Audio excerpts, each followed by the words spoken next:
Bienvenue sur notre chaîne dédiée aux actualités du PSG. Recevez toutes les dernières nouvelles de votre équipe préférée en temps réel. N'oubliez pas de vous abonner pour ne rien manquer. Sans plus attendre, plongeons dans les nouveautés du jour. Le coup de pression de Luis Enrique sur le mercato. Au terme de l'exercice 2024/2025, Luis Enrique aura bouclé sa deuxième saison sur le banc de touche du PSG. Et il se peut que l'entraîneur soit plus satisfait de cette campagne que de la précédente et notamment en raison des progrès des recrues. Hormis Bradley Barcola, son travail de développement des transferts de l'été 2023 lui aurait laissé un goût amer. De quoi l'inciter à s'impliquer sur le recrutement de 2024 avec des consignes claires pour ses dirigeants. Le résultat est d'ailleurs probant. Bradley Barcola, 21 ans, a connu une période de creux statistiquement parlant entre novembre et la mi-janvier au PSG. Cependant, depuis Espali, 4-2, et son but ainsi que sa passe décisive, l'international français a remis ça contre le RC Lens, 2-1, Manchester City, 4-2, et le VfB Stuttgart, 4-1.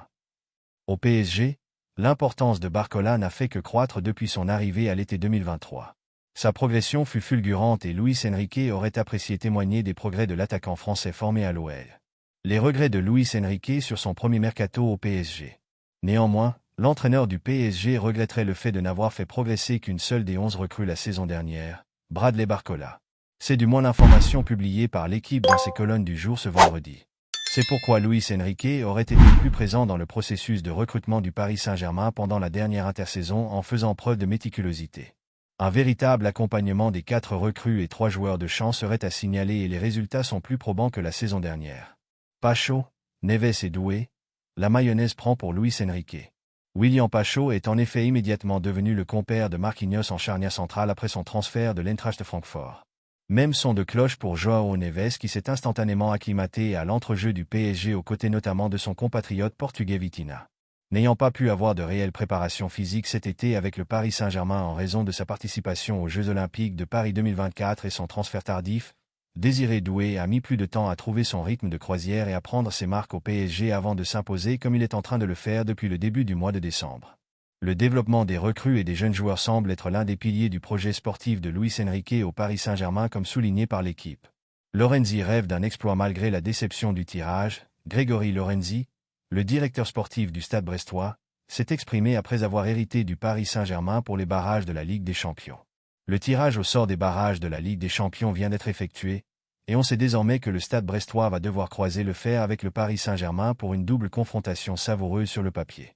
Les Bretons, qui jouent déjà ce samedi contre les Parisiens en Ligue 1, vont devoir multiplier les exploits afin d'espérer continuer leur incroyable aventure européenne.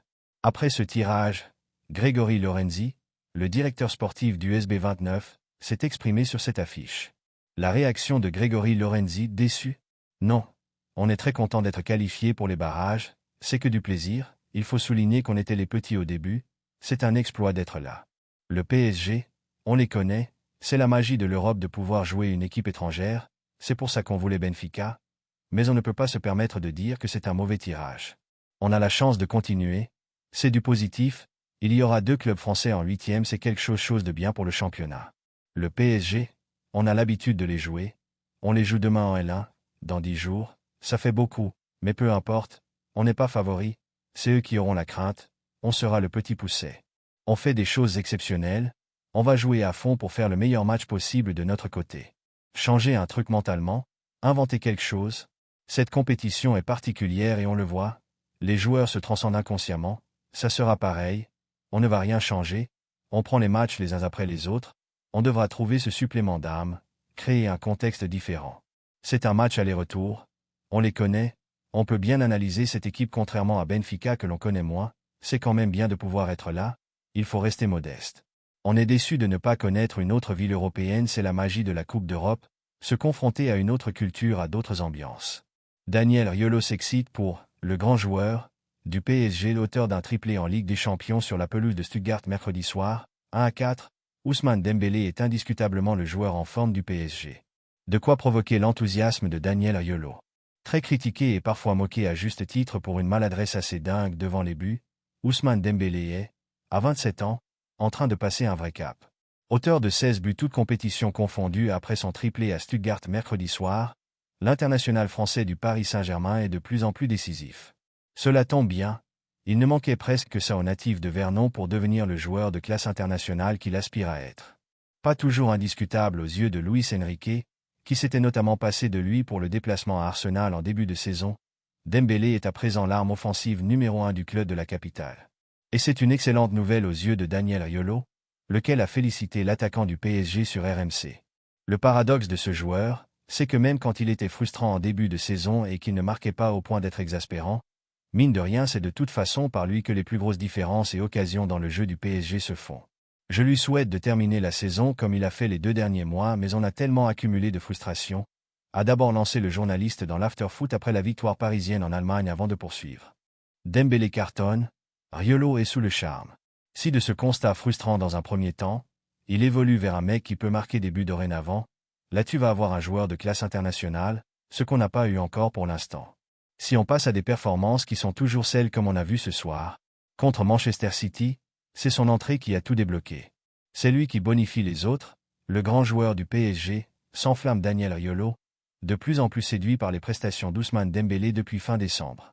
C'est également le cas de Luis Enrique, qui a salué après la victoire parisienne face à Stuttgart, le match superbe, de son numéro 10, visiblement très à l'aise dans cette position de faux numéro 9 aux côtés de Bradley Barcola et de Désiré Doué. Donnarumma, il y a du divorce dans l'air, en regain de forme lors des derniers matchs du PSG, Gianluigi Donnarumma a fait savoir son désir de prolonger à Paris. Mais du côté de Nasser Al-Khelaifi, les choses sont moins claires. Tandis que des négociations entre ses agents et ceux du Paris Saint-Germain durent depuis des mois, et que l'accord annoncé à l'automne n'a toujours pas été officialisé, Gianluigi Donnarumma a fait passer un message à ses dirigeants. Dans la foulée du triomphe parisien à Stuttgart, le gardien de but international italien du PSG a lancé un message à ses employeurs. « J'ai envie de rester et de prolonger parce qu'ici, c'est ma maison. Je me sens très bien ici, j'espère continuer à faire un bon travail ici. » Si Gigio Donnarumma s'est exprimé sur ce thème, c'est qu'il est bien conscient que les discussions se sont enlisées. Les performances de l'ancien portier de l'AC Milan ont fait douter Luis Enrique, et l'appétit financier du joueur de 25 ans n'a pas simplifié les choses. Selon PSG Inside, du côté des dirigeants parisiens, on hésite très fort à céder aux exigences du gardien de but italien, qui retrouve son stand-in après un gros passage à vide qui avait valu à Donnarumma d'être remplacé par Matvei Safonov, y compris en Ligue des Champions. Pour l'insider parisien, du côté de Nasser Al-Khelaifi et Luis Campos, on veut désormais prendre son temps avant de faire un choix final concernant Gianluigi Donnarumma dont le contrat s'achève en juin 2026. Gianluigi Donnarumma a exprimé son désir de prolonger son contrat avec le PSG, mais les discussions restent au point mort. Le club préfère attendre encore un peu pour évaluer la situation, envisageant même une possible vente si aucun accord n'est trouvé, précise le spécialiste du mercato parisien. Autrement dit, il n'y aura pas d'annonce rapide dans ce dossier, le nom de Lucas Chevalier revenant très régulièrement du côté des champions de France si Gianluigi Donnarumma devait partir l'été prochain. 72 heures pour signer le seul joueur réclamé par Luis Enrique, le mercato du PSG n'est pas terminé. Car Luis Enrique a besoin d'un défenseur central et a donné 72 heures à Luis Campos pour lui trouver le bon profil. Le marché des transferts ferme ses portes ce lundi 3 février au soir. Il reste donc un peu plus de 3 jours pour le PSG afin de trouver son bonheur. Car si c'est le calme plat au niveau des arrivées depuis la signature de Kvichak Kvaratskhelia, cela continue de travail en coulisses. Malgré les bonnes performances du duo Pacho-Marquinhos, Luis Enrique s'estime un peu juste en défense, sachant que Milan Skriniar, qu'il n'utilisait pas, a tout de même libéré une place. Lucas Beraldo et Lucas Hernandez sont prêts à prendre le relais, mais l'entraîneur parisien rêve d'avoir encore plus de choix. Les portes se ferment pour le PSG. C'est pourquoi le PSG a travaillé sur de nombreuses pistes cet hiver afin de recruter un défenseur central. Mais le compte PSG Inside Info le confirme, aucun club n'a ouvert la porte pour l'une des cibles désirées par Luis Campos. Résultat, à 3 jours de la fin du mercato, aucune arrivée n'est pour le moment finalisée. Mais l'optimisme reste de mise et il devrait bien y avoir un nouveau joueur en défense. Ce ne sera donc pas les joueurs déjà repérés que sont Thomas Araujo, Marc Guéhi ou Edmond Tapsoba, pour qui la porte n'a pas été ouverte. Charge à Luis Campos de trouver la perle rare, avec un défenseur de bon niveau, capable d'avoir un impact en cas de sollicitation dans les matchs de deuxième partie de saison, et que son club est prêt à libérer, avec forcément une belle indemnité à payer. Mais la partie est loin d'être perdue alors que le mercato réserve toujours de belles surprises dans ces dernières heures. Le PSG n'y échappera pas, surtout que de la place devrait se libérer aussi dans la masse salariale avec le départ du très bien rémunéré Marco Asensio d'ici à lundi soir. Merci d'avoir regardé notre vidéo. N'hésitez pas à laisser un commentaire et à partager vos impressions. On se retrouve très bientôt pour une nouvelle vidéo. À la prochaine.